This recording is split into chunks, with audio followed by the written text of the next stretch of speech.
they were called Rose, just straight up Rose. And I know Axl had mentioned to me he was still Bill, and he goes, "Yeah, we got a handful of different names kicking around that we want to play with, like Rose. It's cool. But, I call myself, that's kind of like the last name I use sometimes, but I wanted to call the band AXL.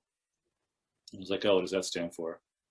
Because in the punk world, there was always UXA and GBH and all these they always had these gnarly political initials for something, and MOD and SOD.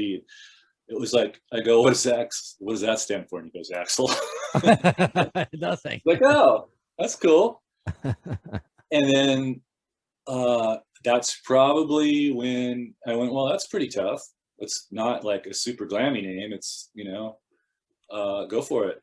Because he was always pushing for a tougher street, metal, hard rock image. And Izzy was hanging on to the other part of it. And but that's probably, maybe I've read that you're the guy that convinced Axl to call himself Axl.